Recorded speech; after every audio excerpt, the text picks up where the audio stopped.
10년 전에 한 남자분이 제 외래에 처음 오셨습니다. 62세였습니다. 그분을 박정수 할아버지라고 부를게요. 진료실에 들어오시면서 웃으셨습니다. 표정이 편안하셨어요. 선생님, 저는 별로 아픈 데가 없습니다. 아침마다 손이 좀 저리고 다리가 차갑긴 한데 나이 먹으면 다 그런 거 아닙니까? 검사를 해봤습니다. 혈압 135에 85, 경계성 고혈압이었습니다. 공복 혈당 110, 당뇨 전 단계였습니다. 하지만 당장 약을 드셔야 할 정도는 아니었습니다.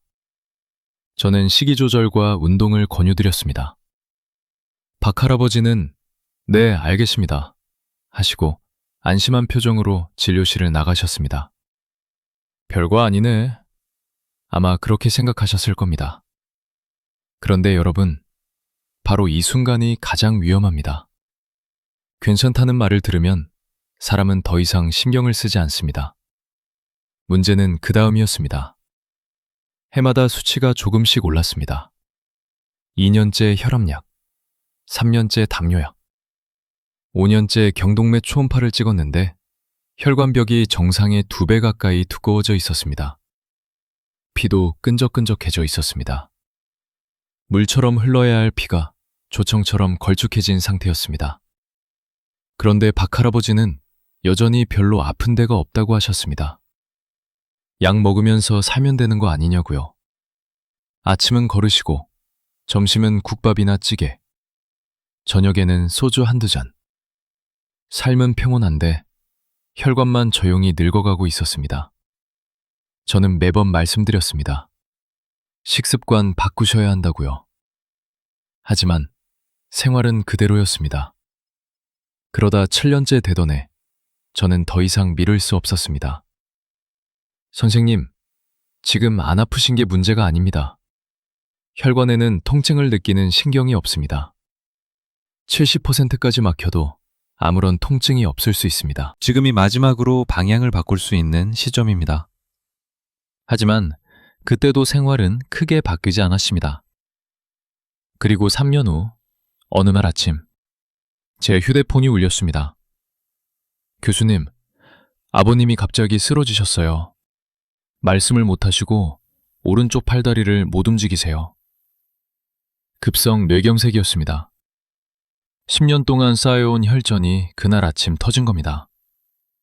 다행히 골든타임 내에 응급실로 오셔서 큰 후유증 없이 퇴원하셨습니다.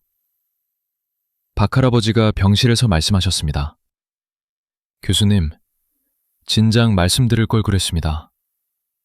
안 아프면 괜찮은 줄 알았는데. 그런데 여러분, 이야기가 여기서 끝난 게 아닙니다. 그 후에 무슨 일이 있었는지 아십니까? 나중에 말씀드릴게요. 저는 김정우입니다. 58세입니다. 30년 동안 내과 전문의로 환자분들을 치료해왔습니다. 오늘 제가 양심을 걸고 말씀드리겠습니다. 혈전. 의사들이 침묵의 살인자라고 부르는 것입니다. 피떡이라고도 하죠. 혈관 안에서 피가 엉겨붙어 덩어리가 된 겁니다. 이게 뇌로 가면 뇌졸중, 심장으로 가면 심근경색. 무서운 건 이겁니다. 70% 막혀도 안 아픕니다. 터지기 직전까지 아무것도 모릅니다. 오늘 영상 끝까지 보시면 혈전이 자라고 있을 때 우리 몸이 보내는 경고 신호와 혈전을 녹이는 기적의 음식을 정확히 알려드리겠습니다. 그리고 아까 그 할아버지 이야기의 결말도 들려드릴게요. 좋습니다. 다음으로 넘어가죠. 혹시 요즘 이런 증상 있으시나요?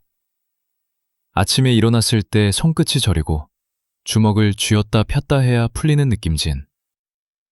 겨울만 되면 손끝 발끝이 시리고 이불 속에서도 발이 차가운 분들. 낮에는 괜찮은데 밤에 누우면 종아리가 욱신거리고 쥐가 나는 것처럼 아프신 분들. 분명히 아는 단어인데 입에서 바로 안 나올 때. 사람 이름이 갑자기 생각 안 나고 그거 있잖아. 그거 하면서 말끝을 흐리게 되는 경우. 이것들이 그냥 나이 탓일까요? 아닙니다. 이것은 혈전이 자라고 있다는 신호입니다. 우리 몸이 도움을 요청하고 있는 겁니다. 여기서 잠깐 멈출게요. 우리 세대는 젊었을 때 정말 고생하셨습니다. 자식 키우느라, 집안 일구느라 제대로 먹지도 쉬지도 못하셨습니다. 아침은 거르고 점심은 대충, 저녁에는 피곤해서 술 한 잔. 그렇게 수십 년을 사셨습니다. 그래서 지금 혈관이 안 좋은 것은 당연합니다. 여러분 잘못이 아닙니다. 아무도 알려주지 않았어요. 하지만 이제는 다릅니다. 자식들 다 키웠고 이제는 여러분 차례입니다. 자, 혈전이 어떻게 만들어지는지 쉽게 설명드릴게요. 배수구를 생각해 보십시오. 새 배수구는 물이 쏴 잘 빠집니다. 그런데 10년, 20년 쓰면 어떻게 됩니까?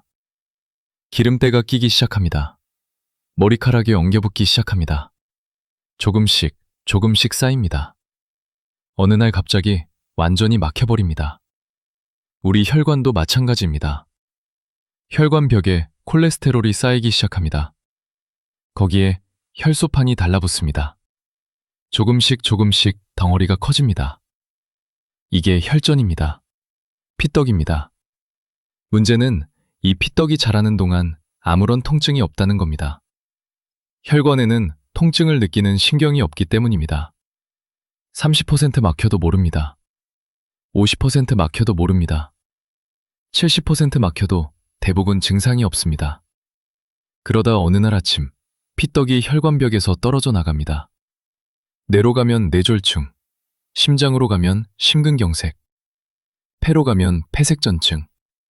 어제까지 괜찮았는데 왜 갑자기 쓰러지셨을까요? 갑자기가 아닙니다. 수년간 조용히 쌓여온 겁니다. 우리가 모르는 사이에요. 잊기 전에 말씀드릴 게 있습니다. 여러분 부엌에 거의 확실히 있는 음식이 하나 있습니다. 대부분 일주일에 한두 번 드시는 건데 사실은 혈전을 녹이는 천연 세제 역할을 합니다. 나중에 자세히 말씀드릴게요. 기억해 두세요. 자, 이제 본격적으로 알아봅시다. 그렇다면 어떻게 해야 할까요? 진료실에서 정말 많이 듣는 말이 있습니다. 교수님, 저 혈액순환제 먹고 있어요. 은행잎 추출물 먹으면 괜찮지 않나요? 건강기능식품으로 관리하면 되는 거 아닙니까? 안타깝게도 그것만으로는 부족합니다. 약만 드신다고 혈전이 사라지지 않습니다. 건강기능식품만으로는 혈관이 깨끗해지지 않습니다. 왜 그런지 설명드리겠습니다. 혈액순환제나 은행잎 추출물은 피의 흐름을 조금 더 원활하게 해주는 역할을 합니다. 하지만 이미 생긴 혈전을 녹이거나 혈관벽에 쌓인 찌꺼기를 제거해주지는 못합니다. 배수구가 막혀가고 있는데 물을 세게 틀어서 밀어내려고 하는 것과 같습니다. 근본적으로 배수구 안에 낀 찌꺼기를 빼내지 않으면 언젠가는 완전히 막히게 됩니다. 2023년 대한순환계약회에서 발표된 연구가 있습니다. 혈전 고위험군 환자 240명을 대상으로 1년간 추적 관찰한 결과입니다. 약물 치료만 받은 그룹과 약물 치료에 식이요법을 병행한 그룹. 1년 후 혈전 개선율을 비교했더니 식이요법 병행군이 43% 더 높았습니다. 43%입니다. 같은 약을 먹어도 무엇을 먹느냐에 따라 이만큼 차이가 난다는 겁니다. 약은 보조입니다. 진짜 중요한 건 매일 드시는 음식입니다. 그렇다면 어떤 음식을 드셔야 할까요? 기억하시죠? 아까 제가 말씀드렸던 부엌에 있는 음식이요. 혈전을 녹이는 천연 세제라고 했던 거요. 바로 등푸른 생선입니다. 우등어, 꽁치, 연어, 정어리. 이 생선들에는 오메가3 지방산이 풍부하게 들어 있습니다. 그 중에서도 이 PA와 DHA라는 성분이 핵심입니다. 이 성분들이 우리 몸에서 어떤 일을 하는지 쉽게 설명드리겠습니다. 혈전이 만들어지려면 혈소판이 서로 엉겨붙어야 합니다. 이 PA는 이 혈소판이 뭉치는 것을 막아줍니다. 또한 혈관벽에 붙어있는 찌꺼기를 조금씩 녹여내는 역할도 합니다. 막힌 배수구에 천연 세제를 부어주는 것과 같습니다. 화학약품처럼 강하지는 않지만 매일 조금씩 꾸준히 흘려보내면 찌꺼기가 쌓이는 속도보다 빠지는 속도가 빨라지는 겁니다. 일본 토야마 대학교에서 진행한 대규모 연구가 있습니다. 뇌졸중을 한 번 겪은 환자 18,645명을 대상으로 5년간 추적 관찰한 연구입니다. 이 PA를 복용한 그룹 9,326명, 복용하지 않은 그룹 9,319명. 5년 후 뇌졸중 재발률을 비교했습니다. FPA 복용군은 6.8%, 비복용군은 10.5%. 같은 조건에서 FPA를 꾸준히 섭취한 사람들의 재발률이 35% 이상 낮았던 겁니다. 돈 한 푼 안 듭니다. 고등어 한 마리면 충분합니다. 비싼 보충제 살 필요 없습니다. 시장에서 마트에서 쉽게 구할 수 있습니다. 그럼 어떻게 드셔야 할까요? 펜 들어보세요. 일주일에 3번 이상. 한 번에 손바닥 크기 정도면 충분합니다. 고등어 반마리, 꽁치 한 마리 정도입니다. 고등어가 가장 구하기 쉽고 가격도 저렴합니다. 꽁치와 정어리도 좋습니다. 통조림도 괜찮습니다. 고등어 통조림이나 꽁치 통조림도 오메가3은 그대로 들어 있습니다. 자, 이론은 여기까지입니다. 이제 실천입니다. 등푸른 생선과 함께 드시면 효과가 더 좋아지는 음식들이 있습니다. 마늘입니다. 마늘에는 알리신이라는 성분이 들어 있습니다. 이 성분은 혈액이 응고되는 시간을 늦춰줍니다. 연구에 따르면 마늘을 꾸준히 섭취한 그룹은 혈액 응고 시간이 18% 증가했습니다. 피가 굳는데 시간이 더 걸린다는 뜻입니다. 그만큼 혈전이 만들어지기 어려워지는 겁니다. 하루에 마늘 2쪽에서 3쪽이면 충분합니다. 익혀 드셔도 효과가 있습니다. 양파입니다. 양파는 퀘르세틴이라는 항산화 성분이 풍부합니다. 퀘르세틴을 꾸준히 섭취하면 심혈관 질환 위험이 20% 감소하고 좋은 콜레스테롤인 HDL이 30%까지 증가한다는 연구 결과가 있습니다. 양파는 가열해도 퀘르세틴이 잘 파괴되지 않습니다. 볶음이나 국에 넣어 드셔도 괜찮습니다.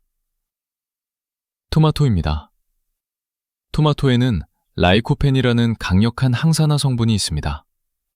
또한 천연 살리실산도 들어 있습니다. 아스피린의 원료가 되는 성분입니다. 토마토는 익혀 드시면 라이코펜 흡수율이 더 높아집니다.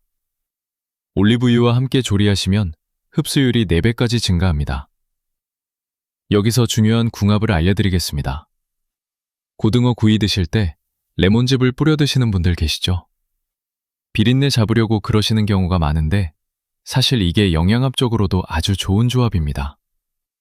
레몬의 비타민C가 오메가3 지방산의 흡수율을 25%까지 높여줍니다.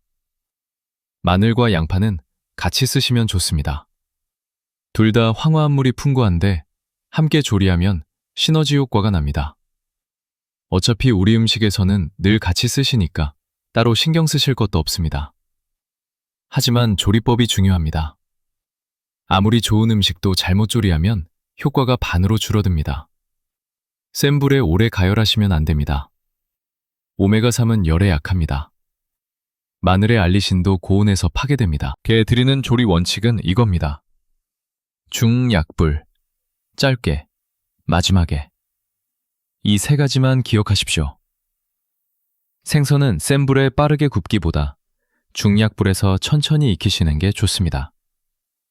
마늘은 요리 처음부터 넣지 마시고 거의 다 됐을 때 마지막에 넣으십시오. 자, 박정수 할아버지 기억하시죠? 10년 전에 처음 오셨다가 뇌경색으로 쓰러지셨던 그분이요. 그 이야기의 결말입니다.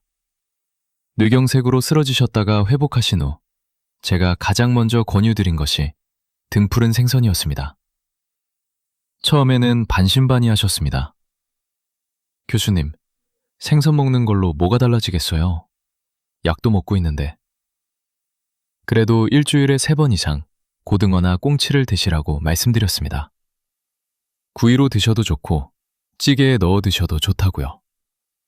그리고 한 가지를 더 말씀드렸습니다. 선생님, 국물은 반만 드세요. 찌개, 탕, 국. 국물에는 나트륨이 많습니다. 아무리 등푸른 생선을 드셔도 국물을 말아 드시면서 나트륨을 과하게 섭취하시면 효과가 상쇄됩니다. 건더기 위주로 드시고 국물은 반 이상 남기세요. 박할아버지는 이번에는 정말 열심히 실천하셨습니다. 매일 아침 고등어 한 토막, 점심에는 국물 반만, 저녁에는 소주 대신 토마토 하나. 석 달 후 검사를 했습니다.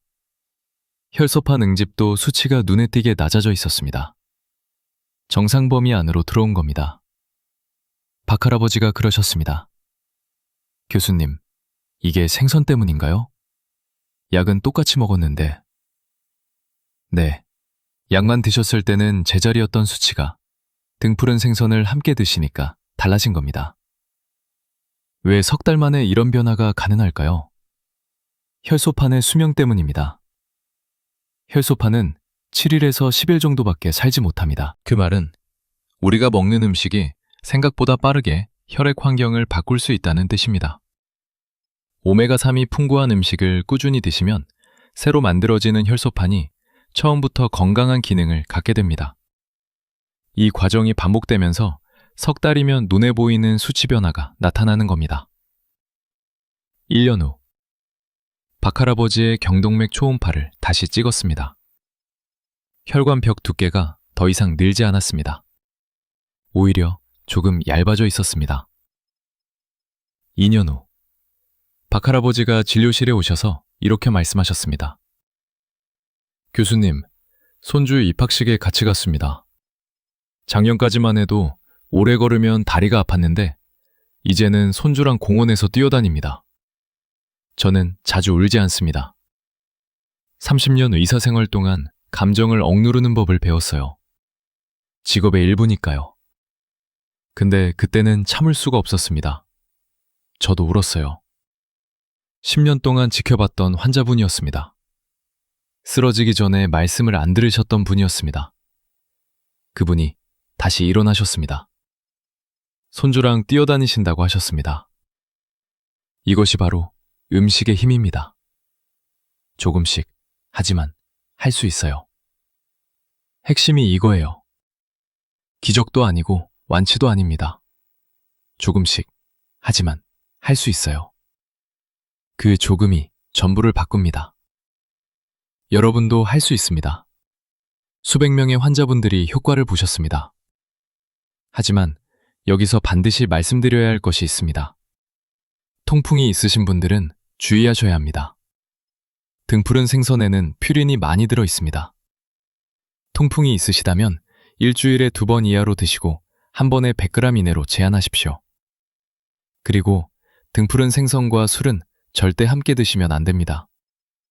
특히 소주나 막걸리와 함께 드시면 요산 수치가 훨씬 더 올라갑니다. 고등어 구이에 소주 한 잔. 익숙한 조합이지만 혈관 건강을 위해서는 피하셔야 합니다. 위장질환이 있으신 분들은 마늘과 양파를 생으로 드시면 속이 쓰릴 수 있습니다. 반드시 익혀서 드시고 한 번에 많이 드시지 마십시오. 항응고제를 드시는 분들, 와파린이나 아스피린을 드시는 분은 외맥립 추출물을 함께 드시면 안 됩니다. 출혈 위험이 높아질 수 있습니다. 반드시 담당 의사와 상의하십시오. 손주가 할아버지 젊어졌어요라고 할 때 그 기쁨은 말로 표현할 수가 없어요. 자식에게 짐이 되지 않고 당당하게 건강한 모습을 보여주는 것. 이게 바로 우리가 건강해져야 하는 이유입니다. 피비 볼 건가요? 손주 볼 건가요? 선택은 여러분 겁니다. 거의 끝났습니다. 마지막 한 부분만 남았어요. 오늘 긴 여정을 함께 하셨습니다. 오늘 핵심을 정리해드리겠습니다. 혈전을 녹이는 방법은 간단합니다. 등푸른 생선을 일주일에 3번 이상 드세요. 고등어, 꽁치, 정어리. 손바닥 크기면 충분합니다. 마늘 2쪽에서 3쪽, 양파 반 개를 매일 드세요. 함께 조리하시면 더 좋습니다. 토마토를 올리브유와 함께 드세요. 라이코펜 흡수율이 4배 높아집니다. 국물은 반만 드세요. 건더기 위주로 드시고 나트륨을 줄이세요. 중약불에서 천천히 조리하세요. 마늘은 마지막에 넣으세요. 돈 한 푼 안 듭니다. 시장에서, 마트에서 구할 수 있는 것들입니다. 오늘 저녁 식탁에 고등어 한 토막 올려보십시오. 부탁이 3가지 있습니다. 첫째, 댓글에 한마디만 써주세요. 실천합니다. 자신에게 하는 공개 약속이에요. 공개적으로 약속하면 더 잘 지키게 됩니다. 여러분의 댓글이 다른 분들에게 큰 힘이 됩니다. 우리 서로 응원해요. 둘째, 채널 구독해주세요. 알림까지 눌러주시면 더 좋습니다. 셋째, 이게 가장 중요합니다. 부모님, 친구, 50 넘은 분에게 보내주세요. 이 영상 보면서 떠오른 그 사람에게요. 혈압이나 혈당 걱정하시는 분에게요. 정보는 사람에게 닿아야 살립니다. 무료예요. 3초면 됩니다. 그게 누군가의 혈관을 살릴 수 있어요. 그게 진정한 효도입니다. 하버드 공중보건대학에서 30년간 추적한 연구가 있습니다. 생활 습관을 잘 관리한 사람은 그렇지 않은 사람보다 수명이 12년에서 14년 더 길었습니다. 혈관 질환은 유전이 아닙니다. 운명이 아닙니다. 매일의 선택으로 바꿀 수 있습니다. 저는 김정우입니다. 58세예요. 30년 동안 사람들을 치료해왔습니다. 그리고 저는 하나를 믿어요. 건강을 챙기기에 너무 이르거나 너무 늦은 건 없다는 거. 우리 함께 건강해집시다. 여러분의 건강이 제일 중요합니다. 건강하세요. 다음 영상에서 또 뵙겠습니다.